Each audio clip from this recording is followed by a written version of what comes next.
Hello and welcome to the Daily Mill for Sunday, the 14th of August 2022. In today's Millwall news, apparently we're still trying to sign a striker. Now, that may have been exacerbated by Mason Bennett's injury. We now have three of our forwards injured: Mason Bennett, Tom Bradshaw, and Zion Fleming. So, getting a lone player in might be a good idea. So, who is it? So, this is from news@den.co.uk. Millwall target loan move for Everton youngster. Now, we were in for the Everton youngster Ellis Sims, who ended up going to Sunderland on loan. So we've gone back in for another one. Maybe they've recommended him to us because we were talking to them about Ellis Sims, and they thought, well, what about this geezer? So Mill are reportedly keen on signing Everton striker Tom Cannon on loan. Cannon, 19, is a regular for the Toffees under-21 side, scoring 8 goals and providing 1 assist in the Premier League 2 last season. He's only played 2 games in 22-23 so far. They've only had 2, but has already scored 2 goals and 1 assist in that. Premier League 2. Now, Premier League 2 is what they call the under-21 competition of the Premier League. It's a bit misleading. I don't know why they call it Premier League 2. To be honest, yeah. But that's what they call it.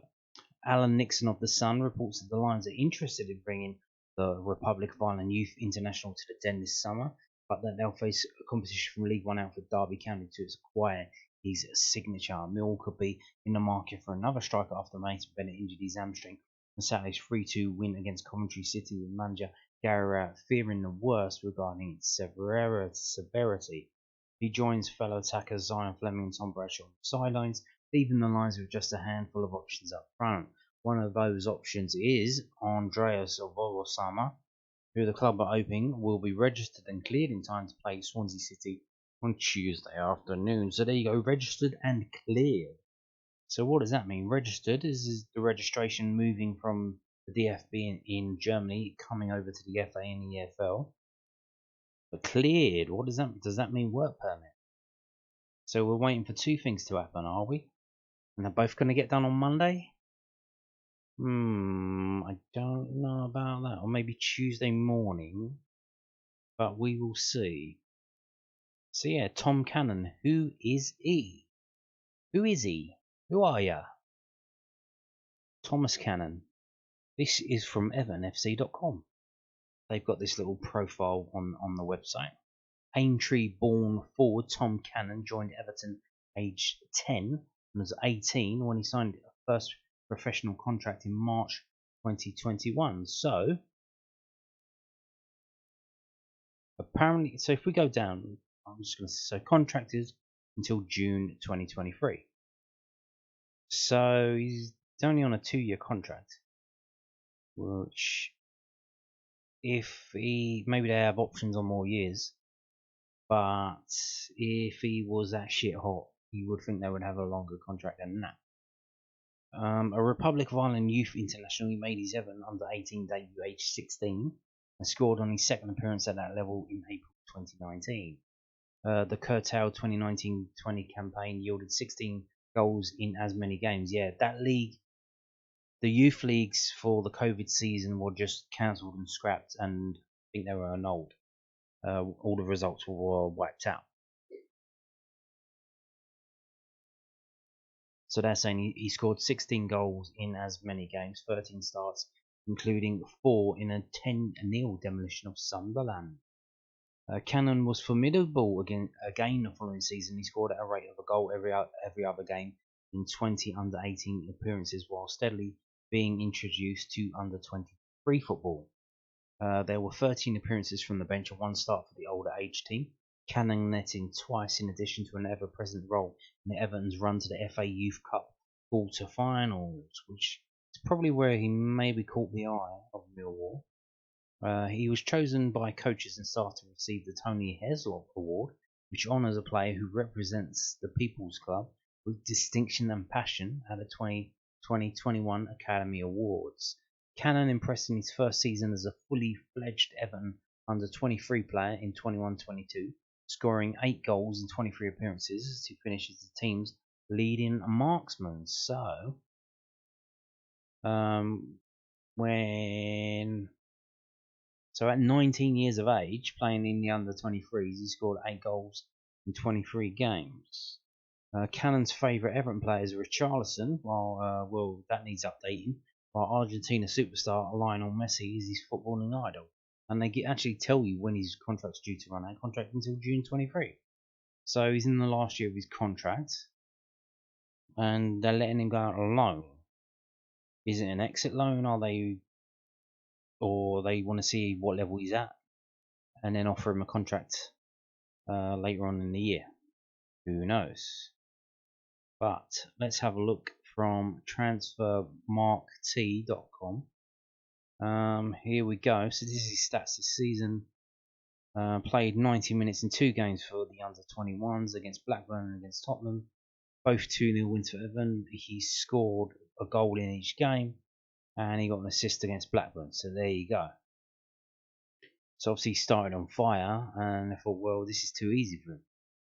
This is way too easy for him. He needs to go out on loan.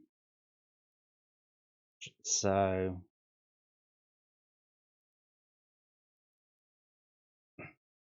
this is what we are linked with, Tom Cannon.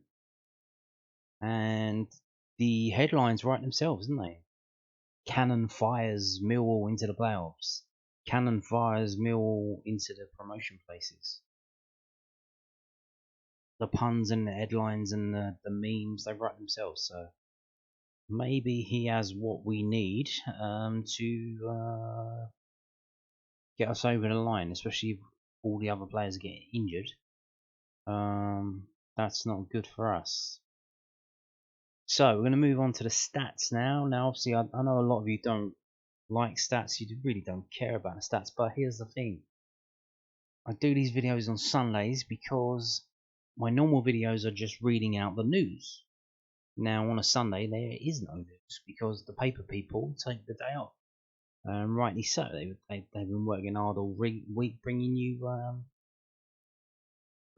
all the news from the den. So they take the day off, and I've got to find something to talk about. So stats it is, and this is from experimental361.com. It is the XG over the 90 minutes of the match from Millwall 3 Coventry 2. Now there's going to be a bit weird thing coming up. This website gives the XG as 1.5 to Millwall and 2.1 to Coventry. So Millwall massively outscored their XG by double. Now that could probably be because Jake Cooper's chance was literally it was kind of like a flick on, but he flicked it on to the goal where it was an empty net because the goalkeeper ran out. Like Jake Cooper just went up for it and to flick it towards the goal. And he actually had his back to the goal when he made contact with it. And you can see our other chances weren't that good. You can see the best chance of the game literally fell to Coventry. Again, this happened quite a few times last season. I think it's already happened at Sheffield United. Coventry scored with their first shot of the game. They scored with their first shot of the game, and it was a very good chance. You can see the higher the line goes up, that's the better the chance. So you can see we had a good chance just after Jacob's goal. We had a very good chance. That was our best chance of the game, actually. After the Jake Cooper goal, which is marked by that dark blue circle. But you can see we had a massive period where we just weren't getting forward and doing anything in the first half from around, was that like the 13th minute to the 30th minute, and then we kind of woke up after we went 2-0 down. If we go in 2-0 down at half time, it's gonna be bad. The fans are gonna not be happy, so that they made an effort and they got forward and they ended up getting a goal. But you can see when we come out in the second half, we have this classic staircase pattern, which is not uniform, but it's pretty decent staircase, where we just have chances every 10 minutes or so, and we scored on 2 of those. So we had in the second half, we got 1, 2, 3, 4, 5, 5 chances in the second half, and Coventry had massive spells between the 60th minute and the 78th minute. They didn't have a shot on our goal, and then after we scored until the end of the game, they didn't have a shot on our goal because changes were made to shore up the defence and freshen up the attack, get some fresh legs up front. So, but you can see when they come out in the second half, they were doing bits and pieces as well. So it wasn't a foregone conclusion. They were still trying to get that. They were trying to get the third goal to give themselves a 2-goal cushion. Maybe that kind of backfired on them. Maybe they shouldn't have done that, but what can you do? So the XG, they have it here as 1.5 to 2.1, but on info.goal.net, if you look in the middle above the red FT, they give the XG higher to Millwall, 1.94 to 1.54 to Coventry, which is weird. So completely different XG. It's normally there is a difference, but the difference is in how high the numbers are. It's not that it's totally reversed. They normally have a consensus on the situation. As you can see, here's all the match events.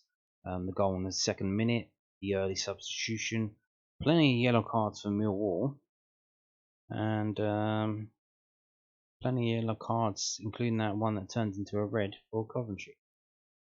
If we move on to the XG shot map, which is what I like from this website, info.goal.net. So here are Millwall's chances. As you can see, we had 3 very, very good chances. One of them was scored. That one there. George Honeyman, 53rd minute. What were the other ones? The other one was Murray Wallace in the 38th minute and Isaac Alofi in the 95th minute. And you can see here the 2 other orange dots. They were the other goals, and they are very small because they're very hard to score chances. But probably Jay Cooper's one is probably so low, 3%. Like that was a goalkeeping error. That would not have gone in. That would not have been a goal if that goalkeeper had even not come so far out of his goal. And here you go. Look at what we did to Coventry. I'm gonna guess that we restricted them to those long shots in the second half. Because in the first half it was way too easy for them. You can see they scored with their best chance of the game and their second best chance, which wasn't as good as their best chance. So fairness rating, was that a fair result? 91.47 out of 100. That was a fair result. And again, this has been a theme this season with Millwall. Shots mostly inside the box. They don't bother with the shots outside the box anymore. Now, who was doing that last season? Well, we know he's gone to West Brom. Would have been Jed Wallace, free kicks and stuff. I guess they don't really have anyone who can take the free kicks. Let's have a look. Who was? I can get so small, I can't. So that was Tyler Burry. I think that was the one that hit the bar and come back out. Yeah. So Tyler Burry's long shot actually led to a goal. So that was an assist technically. That one there, and then the other one here, Daniel McNamara. So yeah, I don't think we had any shots from free kicks. So let's change this to first half, second half. So first half, there you go. There's Millwall. That's not bad for a first half of Millwall. Murray Wallace probably could have done better with that. Wasn't even on target, and so pretty even. But Coventry had 2 goals. They got the chances inside the 6-yard box and got the goals. Got 2 goals. So pretty even in terms of chances. Not too bad. Second half, let's have a look. So Millwall carry on, pretty much same as the first half of Millwall. But Coventry, a lot harder, a lot more long shots. They can't really get in there now. So they had actually technically had more chances in the second half, but not clear cut, more long shots. Now I guess maybe as well if you are leading the game. A lot of players feel, well, we're in the lead. I'm going to shoot it. I think I need it. I want a goal. I want a goal bonus. I want to score a goal, so I'll have a shot instead of passing it, creating a better opportunity. So There you go. That's very interesting. That Millwall basically first half, second half, same amount of chances more or less, and trying to get inside that box and getting goals. Central as well, pretty central. No shots coming from the side. It's definitely going down the wings and getting the balls into the middle. No shots really coming from the side angles, which is interesting. Is that a new tactic? So let's move on to whoscored.com. A lot more stuff. You can see there on the right hand side, George Honeyman, 8.2 man of the match according to whoscored.com. Again, seems to be the main man this season. Even though Zion Flynn was a record transfer, George Honeyman seems to like it's playing out that he's going to be a major factor in what we do this season. So Millwall created a high number of chances relative to their possession. We always do that. We don't like passing the ball around. We're effective at creating goal scoring opportunities from set pieces. We're strong at finishing, but we were caught offside often. We favoured crossing the ball. Interesting. So here you go. Let's have a look. So Millwall on the left, of course, even though it's in orangey red colour, and Coventry are in the blue on the right hand side. So attempts 13 to 17, open play 4 to 12, set pieces 8 to 5. So even at home we're doing a set pieces. Not really a lot going on in open play, even though we did score our first open play goal of the season, Honeyman's goal, and then George Savile's one was the second one of the season. So we did score from open play. One counter attack, and what that means is our 13 shots, 3 goals. That is a 23% conversion rate. That is amazing for us.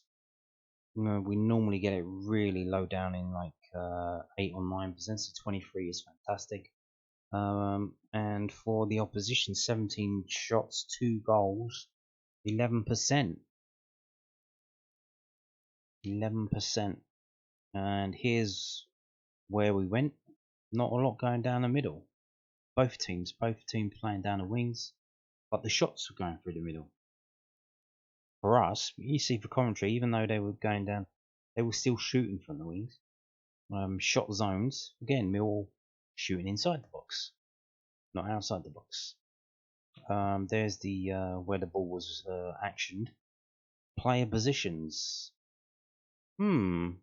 Interesting. So I think that's an anomaly from Mason Bennett here, because this is only the starting 11. So Mason Bennett obviously had like 10 minutes on the pitch, and that's where he mostly played in that 10 minutes, the number 20. So interesting stuff. And again, for Coventry, we've seen this before. Pack in the middle, 8, 38, and 14, all playing on top of each other, trying to pack the middle, because we only need to play 2 in the middle, which is Billy Mitchell and George Honeyman, 8 and 39. So there you have it. And 16 was pushing in. Interesting. So I'm playing a lot deeper as well. Interesting stuff there. Okay. Let's crack on with some more stats.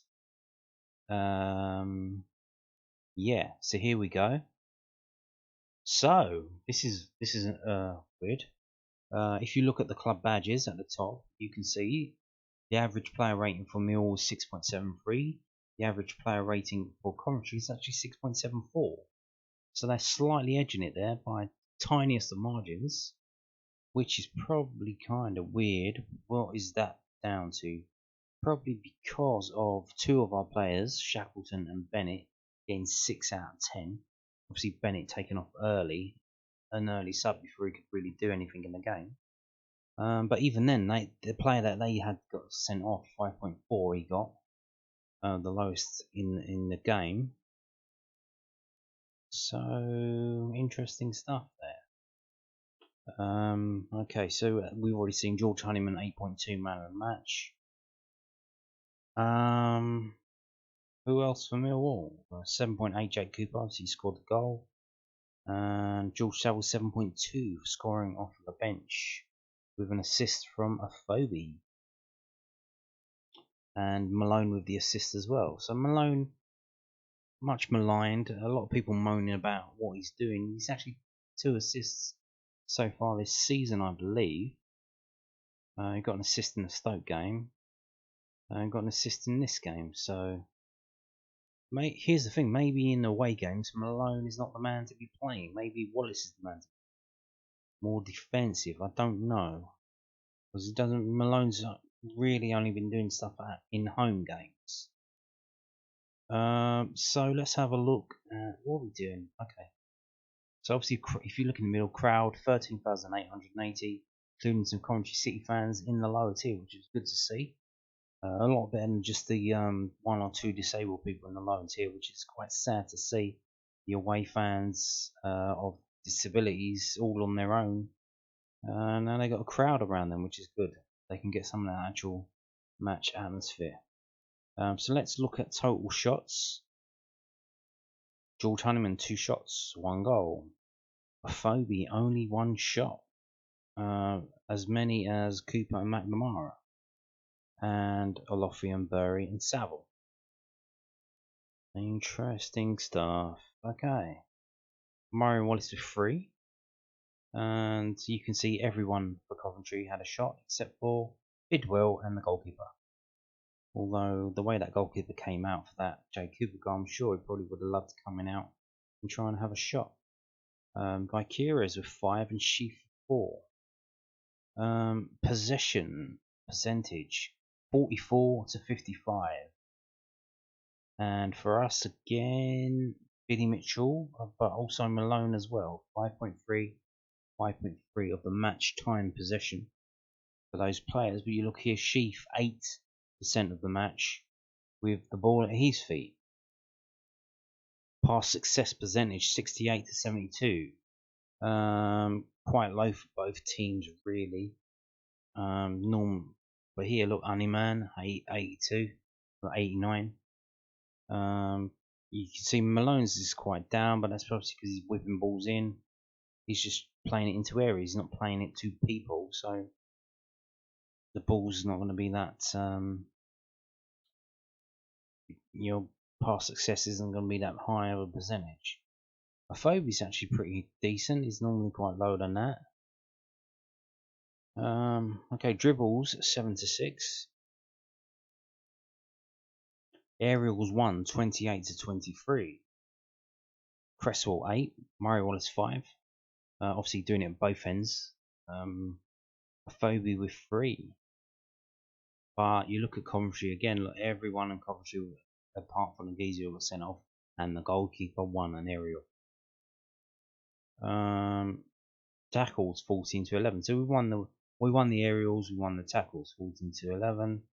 Everyone having a tackle except for McNamara, Bennett, and Biakowski.